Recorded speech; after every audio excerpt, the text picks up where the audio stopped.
साथियों, पिछले वीडियो में हमने देखा कि कैसे भारत छोड़ो आंदोलन की भूमिका बनी और भारत छोड़ो आंदोलन देश भर में फैला।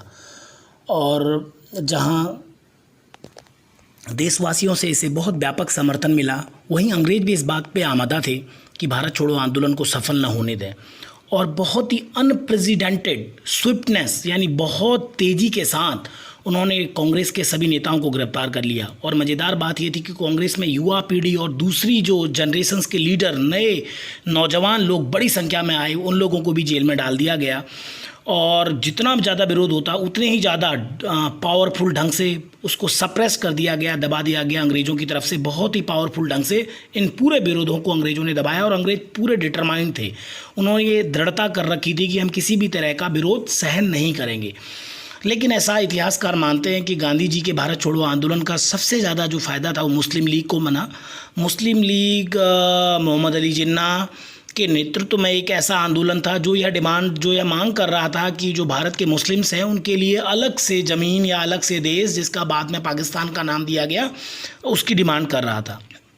क्योंकि कांग्रेस के सारे नेता तो जेल में बंद थे और आंदोलन के परिणाम स्वरूप सारे बंद थे, तो मुस्लिम लीग ने क्या कहा, इनके नेता न केवल आज़ाद थे और इन्होंने इस आंदोलन में भी भाग नहीं लिया, और बल्कि उन्होंने अंग्रेज़ों के जो युद्ध के प्रयास थे सेकेंड वर्ल्ड वार के, उसमें कहा कि हम आपको सपोर्ट कर रहे हैं। तो इस तरह से अंग्रेज़ों का भी एक तरह से सपोर्ट मिला। वो ऐसा इसलिए कर रहे थे, उन्हें ये लग रहा था कि अगर वो ऐसा सपोर्ट करेंगे इस समय पे जब सेकेंड वर्ल्ड वार चल रहा है, अगर वो आज ब्रिटिश सरकार को सपोर्ट करेंगे, ब्रिटिश की पॉलिसी को सपोर्ट करेंगे, वॉर सपोर्ट करने की, तो ये पॉसिबल हो सकता है कि जो पाकिस्तान देने का इरादा अंग्रेज पहले से कर रहे हैं वो ज़्यादा मजबूत हो जाए। और गांधी जी, जैसा पहले वीडियो में आपने देखा था कि गांधी जी को जेल में डाल दिया था, और गांधी जी का जेल में जाना आना ये बहुत नया तो था नहीं, और ऐसा लग रहा था गांधी जी की यह यात्रा, जेल की उनकी यात्रा अंतिम साबित ना हो जाए। उसके समापन पर जो उन्होंने पूरा समय जेल पे बिताया, लगभग 2338 दिन पूरे कर लिए थे उन्होंने। गांधी 2338 दिन जेल पे रहे हैं। उनमें से 249 डेज समथिंग साउथ अफ्रीका में रहे और इंडिया में 2089 डेज गांधी जेल में रहे। और इस बार गांधी जी को आगा खां एक पैलेस है, वहाँ पे कैद किया गया था, और यहाँ से वो 5 महीनों से उन्होंने ये तय कर लिया था कि वो क्या करेंगे, उपवास करेंगे। 5 महीने की जो भी सज़ा थी उसके बाद उन्होंने कहा कि वो 21 डेज़ का वो एक तरह की फास्ट रखेंगे, और गांधी प्रोटेस्ट के स्वरूप इस तरह का उपवास रखते थे। ये तो बहुत पता नहीं था कि उपवास का बहुत क्लियर कारण क्या था, लेकिन गांधी के विरोध का तरीका था ये, अपने प्रतिद्वंदी, अपने दुश्मन के दिल को पसीज देना या उसको चेंज करना। लेकिन अंग्रेज़ जो पूरा सिस्टम्स था, पर्टिकुलरली चर्चिल के निर्देश पर वो झुकने को तैयार नहीं था। अंग्रेज प्रधानमंत्री चर्चिल ने भारत में वॉयसरॉय को सूचित कर दिया था, जो भारत में हेड होता था अंग्रेज़ों का, उसको सूचित कर दिया था यदि गांधी का विचार भूखे रह के आत्महत्या करने का है तो इस एम्बिशियस, ये जो गांधी का सुसाइड करने का अटेम्प्ट है, इस एम्बिशियस काम को होने दो और बिल्कुल गांधी को डेथ होने दो, ऐसा वो चाहते थे। 21 डेज़ उपवास की बात करी थी, अभी आधे भी नहीं हुए थे। गांधी जी एक तरह से डूबने लगे, कमज़ोर होने लगे, और अंग्रेज़ों ने चुपके चुपके गांधी जी की मृत्यु की तैयारी भी कर दी।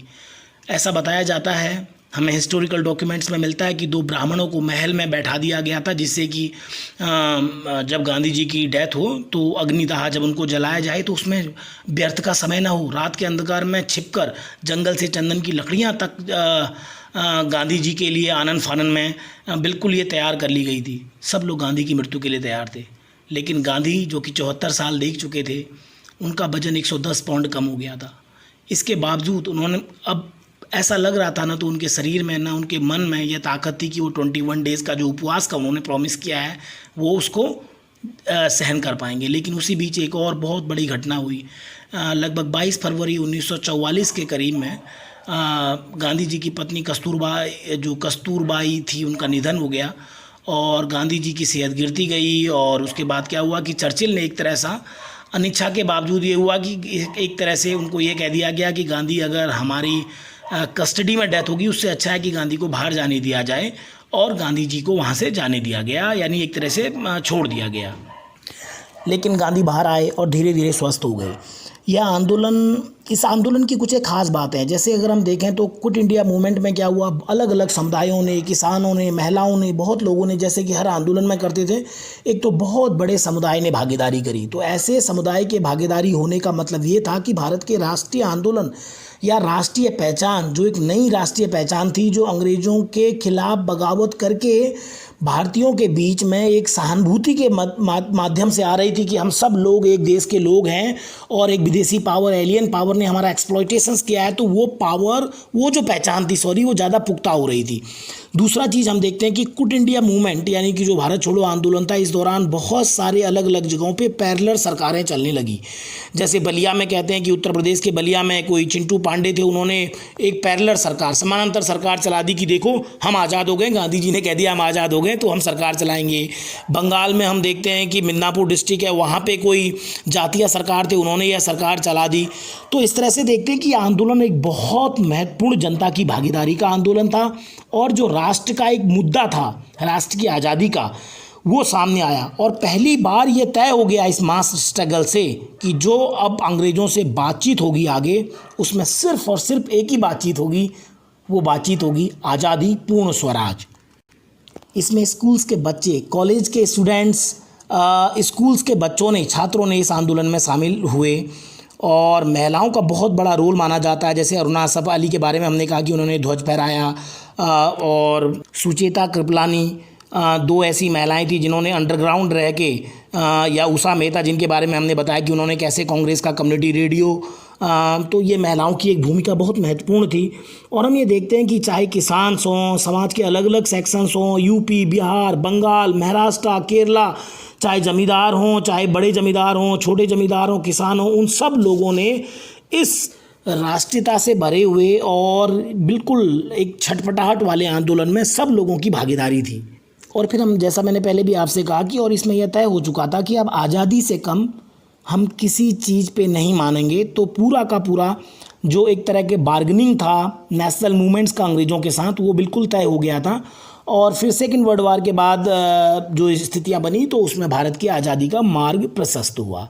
तो आज अगस्त क्रांति के मौके पे हम उन सब अनसीन हीरोज़ जिनके बारे में हम नहीं जानते, क्योंकि इतिहास लिखने की अपनी परंपरा है, हम बड़ी बड़ी घटनाओं के, जैसे मैंने खुद गांधी के बारे में बहुत कहा, लेकिन उन जो ट्राइबल, जो आदिवासियों ने जो विरोध किया, जो महिलाएं इस आंदोलन में शामिल हुई, या ऐसे बहुत सारे लोग जिनके बारे में हम नहीं कह पाए, तो ये मास मूवमेंट था। ठीक है, गांधी एक सिंबल थे, लेकिन ये सच बात है कि उनकी स्किल्स थी कि वो बड़े स्तर पे एक, न सिर्फ उन्होंने आंदोलन खड़ा किया, बल्कि इस आंदोलन ने आज़ाद होने के लिए न सिर्फ रास्ता प्रशस्त किया, बल्कि उसके बाद भारत का संविधान बनना, भारत की पहचान बनना और भारत की राष्ट्रीयता, यानी विविधता में एकता होना, अलग अलग विविध लोग हैं हम, लेकिन एक मुख्य मुद्दे के लिए हम आपस में आएंगे।